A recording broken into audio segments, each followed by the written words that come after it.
So let's say you found the skeleton. How would you tell people that it's you personally? How would you decide? Well, interesting question. I don't know. I'd have to do some research on that.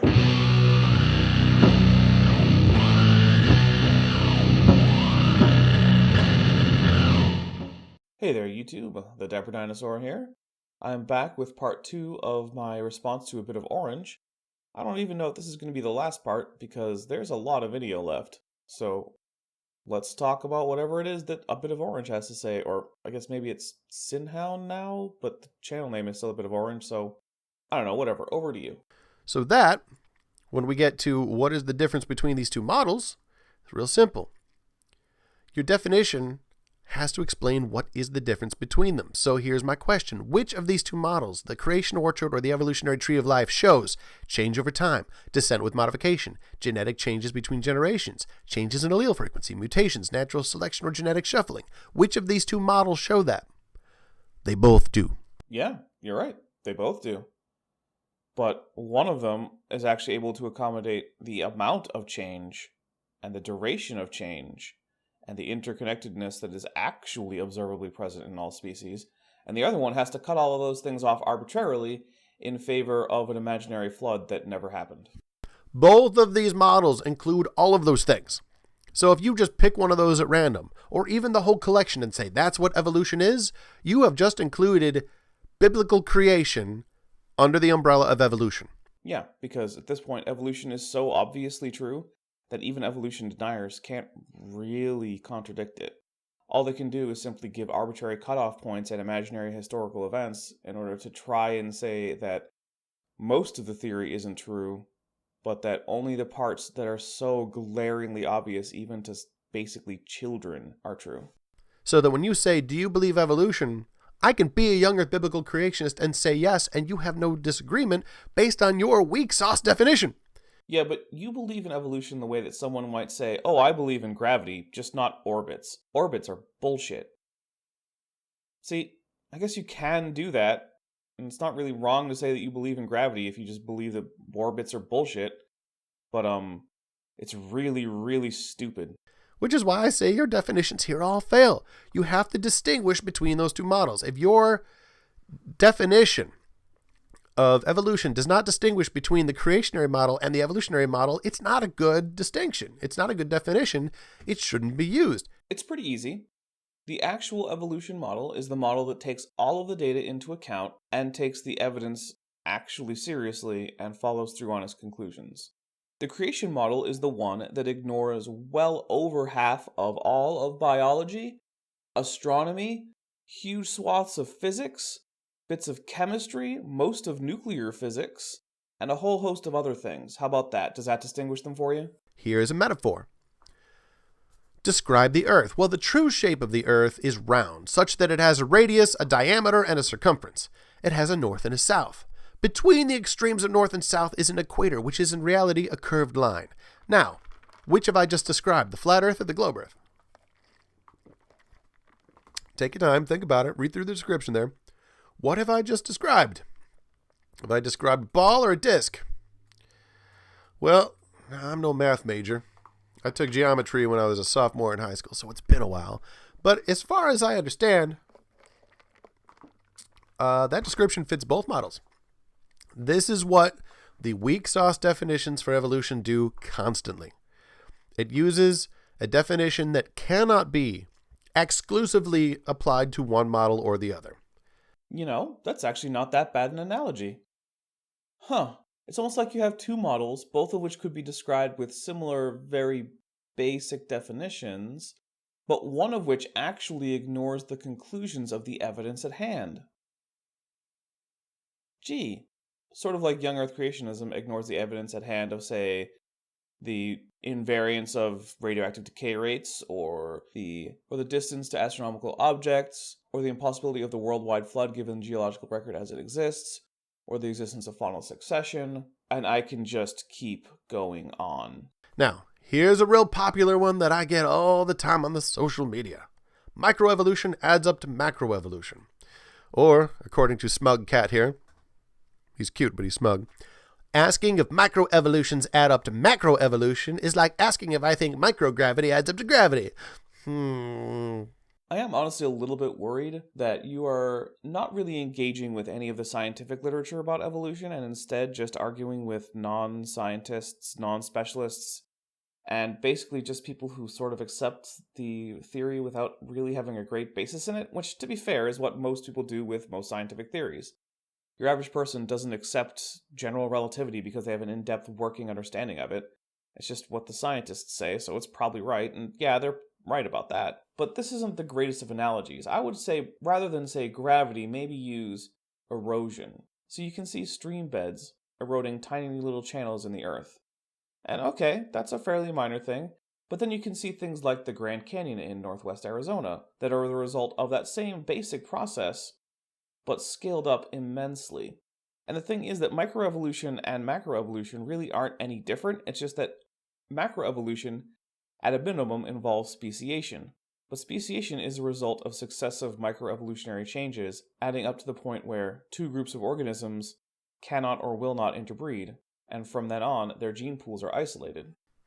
And the whole point here is they're supposed to be like, you dumb creationists, don't you know that any observed change will add up into big changes over time? Just given enough time, all the things that you stupid creationists acknowledge happening, given enough time, will turn into those big changes where worms turn into fish and monkeys turn into men. That's what happens. You're just saying, oh, well, the part that I can see in my little window, that doesn't make a big change, and therefore big changes don't happen. The thing is, if new traits can come about through mutation, and these new traits can be acted on by natural selection, then you actually have to come up with some kind of barrier to evolution to result in these kinds of evolutionary mechanisms which you accept not being able to result in large-scale changes over sufficient time. The onus then is on you. You accept these changes are possible, so what stops them after a while? What are the limits? Where do they happen? What is the mechanism? Is there any evidence that they even exist? And you have no answers to any of these questions. All you have is snark and incredulity. So here is a metaphor given to me by an evolutionist who is trying to explain his true faith. Let me get myself out the way a little bit. This is how he was trying to explain to me that I don't understand evolution. He's like, when does this blue box become red? When does it stop being blue? It's like, this is how evolution works. That, you start off with blue, and then much later you have red, but it's a slow, gradual change. Like, where is the point where it stops being blue? It's like, well, there isn't really a point where it stops being blue. It just gradually changes over a long period of time. This is how evolution is. You dumb creationists expect that evolution means that worms are just giving birth to baby fish. And that's not how it works. Okay? If you start off with worms, the change will be so slow and gradual that we won't even expect transitional forms, even though this huge area between the two is nothing but transitional forms. They don't fossilize well. That's all there is to it. So it would happen just slowly and gradually over time, that whatever changes are happening in this worm just keep on happening. And you wouldn't say, oh, it's a fish now. It's not until you look at the extreme ends that you go, oh, okay, so it was worms, and much, much later now there's fish. So this is how he explained to me, this is how evolution works, these slow, gradual changes over time. This isn't the worst analogy. It definitely gets across the fact that there are no sudden, jerky changes in evolution, even in situations where punctuated equilibrium is taking place, where there's stasis followed by relatively rapid genetic changes. Those changes are relatively rapid. On the scale of, say, a human lifetime, they're going to be fairly minor. The only real problem with it is that it ignores the branching pattern that evolution creates, where through speciation, new clades erupt from within old ones to further diversify or go extinct. But if you were to, say, restrict it to a single modern species and its ancestor species back through time, then yeah, you would see a very gradual change from one generation to the next, such that adjacent generations would be essentially indistinguishable. Just like any two adjacent vertical stripes on that image, if you were to go, say, pixel at a time, would be essentially indistinguishable. Now, I've already gone through all the proposed slow gradual changes and shown you that it does not work, but let's humor him for a minute. Is this how it works? Is this legit? Let me remind you of something. Worms don't have the genes to make fish parts, or the software for the function and behavior for those fish parts. I'm going to talk about that a bit more later. Actually, they kind of do. You see, if you take a worm, which I guess we can just define as any bilaterian, and you take a fish, One of the things you'll notice is that they have the exact same tissue types. The only real change is in exactly how the segmentation expresses itself and how it's hidden through later embryonic development after it initially establishes itself. So, worms already have genes for oxygen uptake from the water, as do fish.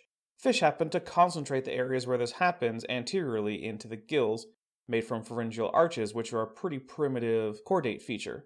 But the thing is that just having pouches from which these gills develop isn't exactly a huge leap. All you really have to do is go back to the Evo Devo, the evolutionary developmental biology, and you can see how minor each of these steps can be that can then lead you all the way from a worm to a fish without even needing to add any new tissue types or create anything radical de novo. Each step simply builds on what already came before, and at the same time, those quote worms have diversified into other lines, which you would still call worms, which are becoming increasingly complex and specified themselves. And they got to turn into fish. You somehow have to add the genes for the parts that fish do have that worms don't have. If the process we are talking about doesn't add the genes and therefore the structures, functions, and behaviors for fish parts to the worms, then you are not going to have fish at the end of the process. You're just going to have more worms. Well, luckily, evolution can and does add new genes all the time. In fact, I covered this reasonably thoroughly on the previous video, so if you haven't seen that video, why don't you click on the annotation now, and it'll take you there, and you can watch that whole thing and come right back. Here is my point about this metaphor. When does this blue box become red? Well, I don't know that there is a point where you can say, here's when it stops being blue, here's when it starts being red. That would be difficult. Not impossible, but admittedly difficult. But here's the question. What do you have to add to the blue to make this transition happen? Ooh, I think I know. Is it red? Please say it's red. Oh, I want it to be red. Let's be red. If you just left blue alone, it would just be blue. If you didn't add something to the blue, it would just be still blue. Similarly, if you have worms and you add nothing to them, you don't add the genes for fins and gills and eyes and swim bladder and all the things that make fish fish, you just have worms still. Something plus nothing doesn't change, even over billions of years. Blue plus nothing is just blue. Wow, so you're really just going to leave me hanging on this one?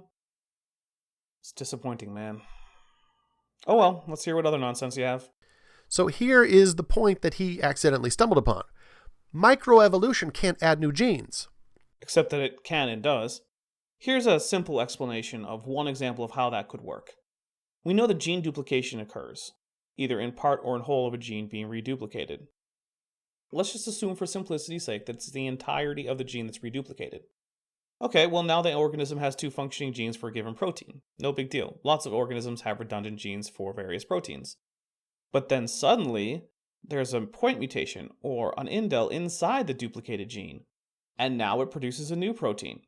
And the new protein does something.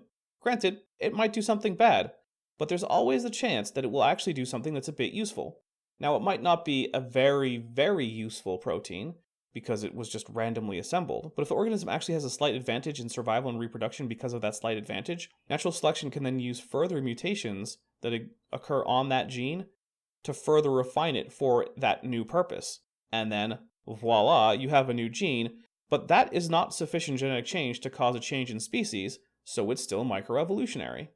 Blue doesn't add more blue. In order to get blue to transition to purple and red, you have to add red to it. Yes! I knew I was right. It was red. Awesome. Thank you.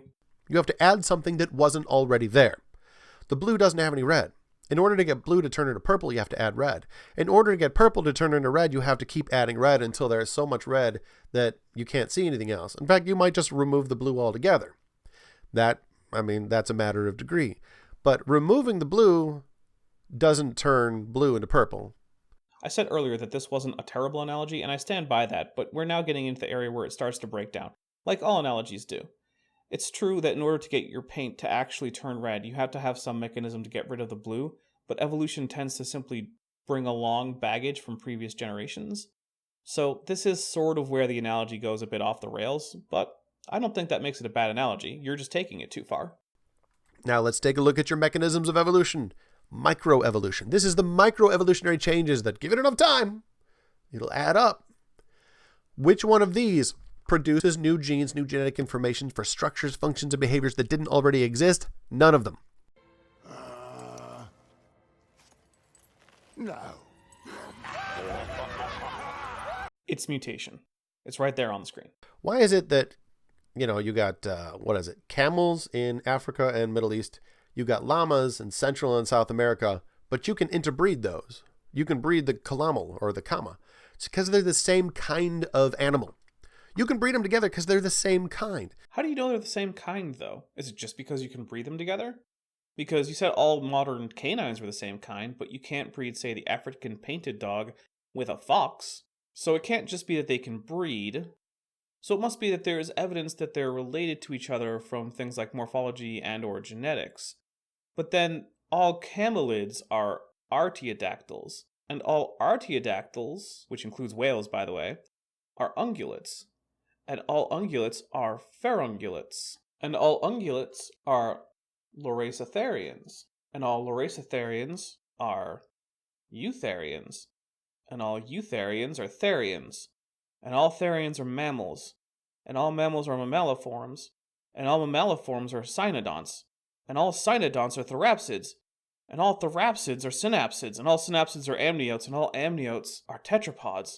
And all tetrapods are sarcopterygians. And all sarcopterygians are osteichthyans. And all osteichthyans are chordates. Why cut it off? Where do you get to cut it off? Which one of those steps was false? And why? How do you know? How can you make it so that anyone who checks can come to the same conclusion that you did, that one of those steps is actually fake news? Let me know. But they're on different continents. How did that happen? Genetic drift migration. They wound up in different places. They adapted due to genetic shuffling, natural selection. The biogeography of camelids is actually kind of interesting. They're native currently only to the mountains of South America and the more arid regions of Eurasia. But that's sort of an odd distribution. Well, it turns out that camels actually evolved in North America, which you wouldn't know because there are no native North American camels left alive. However, near where I live in Arizona, there are in fact great fossil beds full of early camels. As it turns out, the land bridge between North and South America formed, as well as the land bridge across the Bering Strait towards the beginning of the Ice Age formed. This allowed early camelids to move into new locations. But as the ice sheets advanced, it turned North America into a more and more inhospitable place, as well as a place where they were facing increased predation pressure from things like humans. And so they died out in North America, leaving descendant populations in the mountains of South America, where humans were less prevalent and where the temperatures were more amenable, as well as in the deserts of Eurasia. And now we have camels, and we have things like alpacas and llamas, and they're all camelids. And the nice thing about this is, unlike the Noah's Ark story, we actually have fossil evidence to support this. In fact, we even have archaeological evidence to support some of it. Evolution, a definition that actually works. Evolution is, read it with me. Evolution is an unguided, natural process which increases the genetic information in an organism, creating new genes which did not previously exist. These new genes then cause an increase in physical complexity and associated behavior, both of which increase the organism's ability to survive and pass on these traits to offspring. Sure, but that happens through the mechanisms of microevolution that you had previously defined. Evolution is an unguided, natural process. We have to distinguish between things that happen because of the physical universe, because of chemistry, that kind of thing, and things that would happen with nature left to nature with no design. So, dogs. Dogs are perfectly natural. You don't have to make dogs. No person put together squirrel parts to make the dog. The dog we found out in nature. If by dog you just mean canines, then sure. But if you actually mean dogs specifically, then no. There is virtually nothing natural about dogs. They are an entirely artificial and man-made creation. And one of the ways that you can tell this is that some of them can't even breed on their own without human intervention.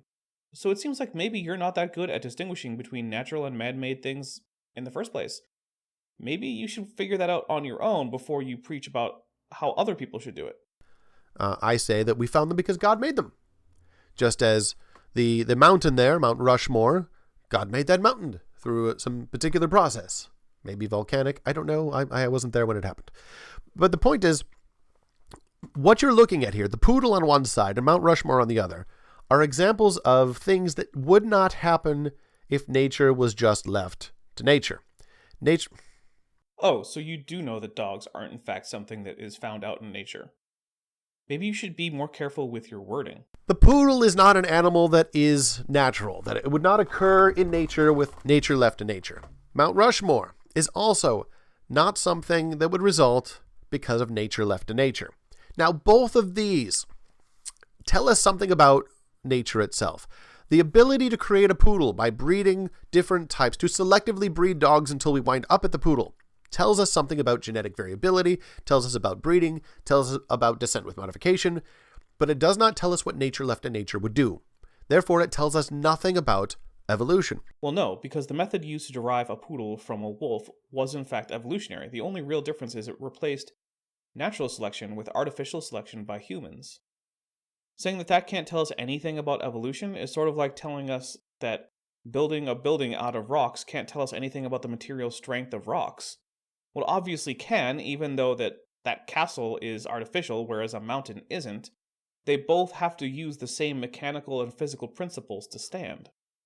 So we can learn things from artificial selection and artificial breeding about evolution, just like we can learn things about material science from artificial constructions made out of materials. Similarly, Mount Rushmore tells us about the chemical structure, the strength and stability of the rock that this mountain is made out of. It tells us a lot, but it does not tell us what erosion would do.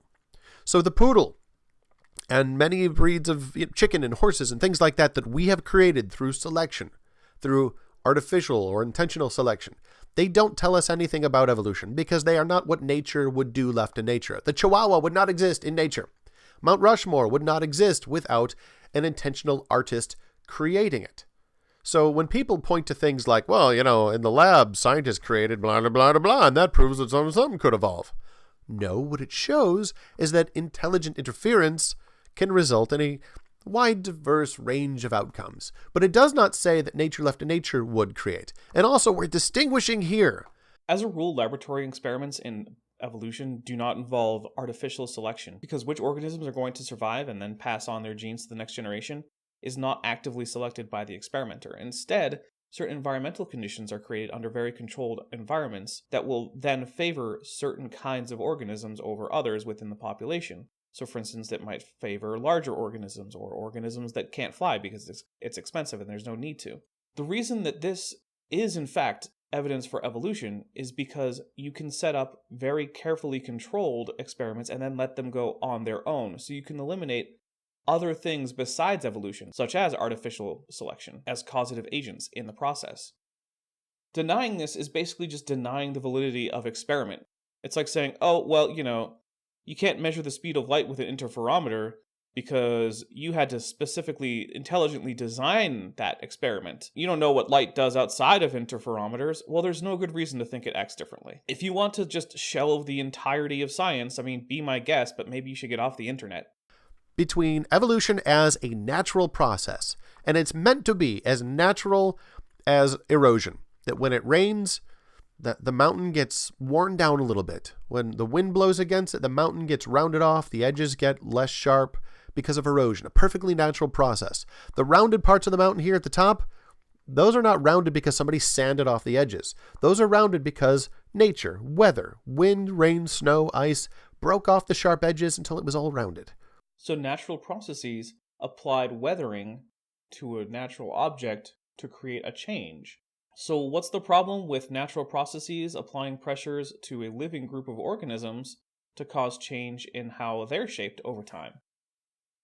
Oh yeah, there's no problem with it. There's literally nothing that would stop that from happening indefinitely. You have to propose a mechanism that would stop it, but you're not going to. I'm just making a prediction. I haven't seen the rest of the video, but if you had an actual mechanism, you'd propose it by now. So similarly, that kind of erosional change is what evolution is supposed to be, an unguided natural process. Nature left to nature. Now, since I have brought up Mount Rushmore, let me distinguish between one more thing. Evolution is an unguided natural process, but it's an unguided natural process that has to result in the change from one kind to another. So, let me show you what it's not. See these trees down here? look at that tree. That tree was there long. Now, this is Mount Rushmore long before it was carved. This is nature left to nature. And it includes all these trees down here, these little pine trees. Over here, on the left side, those pine trees are still there. And they've been growing the whole time. So part of the history, the story throughout time of Mount Rushmore includes pine trees growing. But if I were to ask you, name one of the processes that resulted in Mount Rushmore. If you could say, tell me something that happened that took Mount Rushmore from this perfectly natural, weathered cliff face and turned it into the face of 4 presidents. It would be entirely invalid for me to say, well, these pine trees were growing the entire time. You can see in this picture, here's a pine tree, and later it's a bit taller. And it's a completely natural process because these trees were not planted by humans. They didn't water them. They didn't prune them. These trees are entirely natural. So as you can see, there is an entirely natural process that turned Mount Rushmore from this mountain into these 4 faces. That would be completely invalid because those are 2 separate, distinct things happening at the same time, on the same timeline, but not related processes. Dude, get to a point. Also, audience, I hope you really appreciate this because this is the least waffling that he's been doing. I've cut out something like 25 minutes of this video already. It's just him either preaching or saying nothing and doing goofy impressions. So, you're welcome. And I have to make this distinction because all the time evolutionists be doing this to me. We'll say, all right, you start off with a generation. Future generations, following generations. There's only so many different things that can happen over time. What happens? Well, you wind up with the exact same thing. Or a shuffling of the genes that exist to create different worms, or the loss of them to create different variations on it, or extinction. And they will point to all of these and say, well, any of these are happening, that's evolution. No, because if the process that's happening is not the one that turns worms into fish. Yes, that is exactly the process that causes large-scale change in organisms over time. It is exactly the process that can take that pitcairn that we saw in the last episode and turn it into a carp or a human. It is not part of the evolutionary story, even if it's on the evolutionary timeline. Just like those pine trees were growing, and that was happening at the same time Mount Rushmore was being carved, it is not part of the process that resulted in Mount Rushmore being carved. Similarly, some line of worms going extinct might happen at the same time that worms are evolving into fish, but it's not going to cause worms to evolve into fish, and therefore pointing at something going extinct and saying, there you go, evidence of evolution happening, is dumb. Stop doing that. Yeah, that is dumb. Fortunately, I don't know of any scientists who actually make that claim. I guess you could find some people who do on the internet, but then again, you can find some people who claim that the Earth is flat, or that Noah put all the animals in the ark 4,000 years ago while the Egyptians were at the height of their civilization and didn't drown in the flood even though everyone drowned in the flood. People say stupid things. Yeah, extinction does not mean that evolution happened. What means that evolution happened is things like observed evolution, and the fact that there is no actual place where you can cut off the phylogenetic tree of life without being arbitrary. Combine that with the fossil record, which is chock full of transitional forms, and it's a pretty airtight case. And that was all without even including the genetic information, which actually confirms the phylogenetic information that was derived from character-based analysis. Isn't that convenient? Alright, well, I've had about enough of this guy for today, and this video is now coming in on close to a half an hour. There is going to be a part 3. I'm going to finish off this video, so stay tuned for that. If you like this video, please like and subscribe and share this around with your friends. If you really, really like it, you can head over to Patreon and join the team that's helping me create these videos. There are several tiers for pledges, and rewards are applied after the first billing cycle, except for Discord rewards and voting. Those are immediate. Also, I have an Amazon wishlist if you want to give a one-time donation. It's linked in the description, and I am considering designing some merchandise because I've actually had requests for merchandise. So stay tuned for more. Thank you for watching. I'm the Dapper Dinosaur. So you found the skeleton. How would you tell it's a dinosaur? You personally, how would you decide? Well, interesting question. I don't know. I'd have to do some research on that.